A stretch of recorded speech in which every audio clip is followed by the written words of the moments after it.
यहाँ accountability court में उनको पेश किया गया था।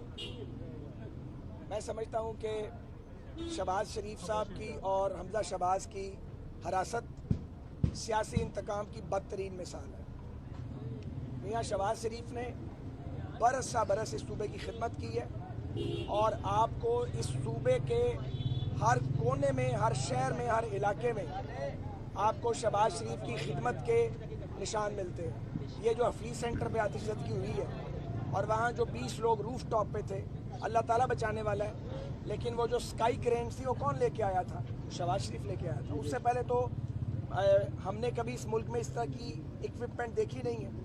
आप यूनिवर्सिटीज़ देखें, कॉलेजेस देखें, हॉस्पिटल्स, बर्न यूनिट्स, आप रोड नेटवर्क देखें, आप फ्लाईओवर्स देखें, आप फार्म टू मार्केट रोड्स देखें, जिनका पूरे पंजाब में जाल बिछा हुआ है, और पंजाब के शहरों को देखें, आप देहात को देखें, आपको हर तरफ शहबाज शरीफ के किए हुए काम नज़र आते हैं और जो अवामी फलाह के काम हैं। इन्होंने क्या किया 2.25 साल में, सवाए इंतकाम के, गालियाँ देने के और झूठ बोलने के, या महंगाई करने के, लोगों का बेड़ा गर्क करने के, लोगों के कारोबार इन्होंने तबाह करके रख दिए हैं पर लोगों के पीछे, ताकि इकॉनमी जो है उसका बिल्कुल पहले ही मेल्ट डाउन हो गया, वो तबाह बर्बाद हो जाए।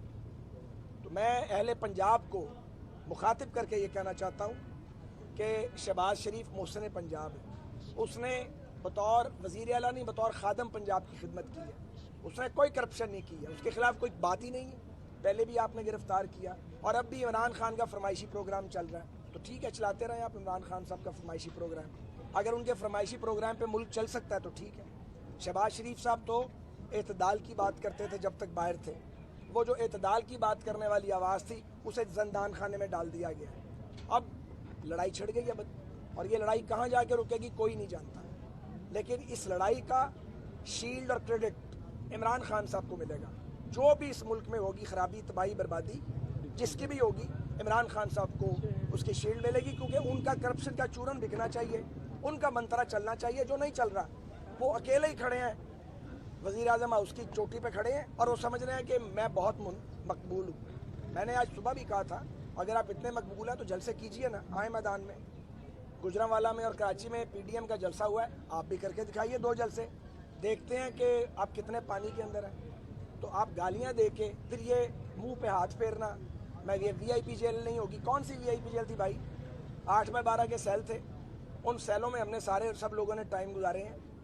सारे लोगों ने उम्र के इस हिस्से में उन्हीं सेलों में आम लोगों की तरह जेल काटी है। तो ये जेलों की धमकियाँ देना, रोज़ एक नया मुकदमा बनाना, मादर मिल्लत जिंदाबाद पे मुकदमा बना दो, तकरीर पे मुकदमा बना दो, बागी करार देना, तो ठीक है, खेलें आप पंजाब के लोगों के जज्बात के साथ। बाकियों के साथ तो पहले खेल चुके हैं, बलोचिस्तान और अपना सिंध के साथ और उस बाकी खैबर पख्तूनख्वा के लोगों के साथ। तो पंजाब बचा था, इसको लगाओ रगड़ा, अच्छी बात है, लेकिन ये बहुत महंगा रगड़ा है, इसकी कीमत सब ने अदा करनी है। मैं जेल से पहले भी ये बात कहता था, मैं जेल से आके भी यही बात कहता था, मैं आज फिर यही बात 6 महीने से आया हुआ कह रहा हूँ, शायद फिर जाना पड़े, यही कहता रहूँगा कि आप चीज़ों को पॉइंट ऑफ नो रिटर्न पे ले गए हैं तकरीबन। और ये क्रेडिट जाता है इमरान खान को और उनकी बात मानने वालों को, जो उन्हें समझाते नहीं हैं उनकी बात मानते हैं कि आप कहाँ आके खड़े हो गए। एक नफसा नफसी है, एक इंतशार है, लोगों की रोटी पूरी नहीं हो रही, लोग रो रहे हैं, और एक तरफ तो रोटी पूरी नहीं हो रही, एक तरफ पाकिस्तान की सालमियत को खतरात लाक है। आपका CPAC बैक बर्नर पे चला गया और वो इंडियन जो है वो खुश हैं। इंडियन तब खुश होते हैं जब पाकिस्तान की मईशत डूबती है। इंडियंस तब खुश होते हैं, इंडियन गवर्नमेंट, जब पाकिस्तान के अंदर खुल्फशार और इंतशार पैदा होता है। और ये इंतशार और खुल्फशार किसने पैदा किया? हमने पैदा किया। हम तो 2.25 साल ये और साल पिछला 3 साढ़े 3 साल से मार खा रहे हैं, और चुप करके मार खाए जा रहे थे। पर आप चुप करके कितनी देर मार खाएंगे? बस भी नहीं करते थे। ख्वाजा साहब ये बताएं कि आप कह रहे हैं कि पाकिस्तान की सालमियत को खतरा हो गया, और दूसरी जानिब अब आप लोगों की अपोजिशन की जो तहरीक है वो भी बड़ी काफ़ी तेज़ी से इस वक्त जारी है। गुजरांवाला में भी जलसा हो गया है, कराची में भी हो गया और अब क्वेटा में भी होने जा रहा है। समझते हैं कि जनवरी से पहले हुकूमत को गिराने में कामयाब हो जाएंगे आप? देखें, मैं बातें करता हूँ जो मुझे समझ आती हैं, मेरी समझ गलत भी हो सकती है। जो आज हालात हैं ये नहीं रहेंगे, क्योंकि जब भी अपोजिशन का इत्तेहाद बन जाता है और चल पड़ता है तो उसके कोई ना कोई नताइज तो बरामद होते हैं, डेंट तो पड़ता ही पड़ता है। अब बात यह है कि हुकूमत इसे कैसे हैंडल करती है, और अगर वज़ीर आज़म भी भड़कबाजी शुरू कर दे और धमकियाँ देनी शुरू कर दे बजाय इंगेज करने के वो लड़ाई या सीने चढ़ा के शुरू कर दे, तो फिर सोचें अंजाम क्या होगा। तो अंजाम तो इसका ठीक नहीं है, लेकिन अब हम एक खौफनाक अंजाम की तरफ बढ़ रहे हैं। इसलिए बतौर एक सियासी कारकुन के, मुझे 40-45 साल हो गए हैं काम करते हुए, मेरी जिम्मेदारी है ये कहना, बतौर एक मेंबर पार्लियामेंट के, इस शहर के एक नुमाइंदे के, मैं यहाँ से 7 बार असेंबली में गया हूँ, लोकल बॉडीज़ में रहा हूँ, यहीं स्टूडेंट पॉलिटिक्स करता रहा हूँ, दर्जनों इलेक्शन लड़े और अल्हम्दुलिल्लाह जीते हैं। मैं ये कहने का हक रखता हूँ लाहौर के एक लिस्ट में नुमाइंदे के तौर पे कि हुकूमत पाकिस्तान को गलत सिमत में लेके जा रही है, हुकूमत पाकिस्तान में तकसीम की बुनियाद रख रही है, हुकूमत अदारों के बीच लड़ाई कराना चाहती है और इल्ज़ाम दूसरों पर लगाते हैं आप। और आपके फरमाइशी प्रोग्राम ही ख़त्म नहीं होते।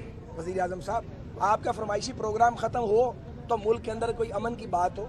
अगर आपकी फरमाइश यही रहेगी कि इनको जकड़ दो, इनको मार दो, इनको जेलों में डाल दो और मैं अकेला ही यहाँ पे राज करूँगा, ये कभी हुआ नहीं है 72 साल में, अभी भी नहीं होगा। सिर्फ खराबी पैदा होगी और खराबी बिस्यार पैदा होगी।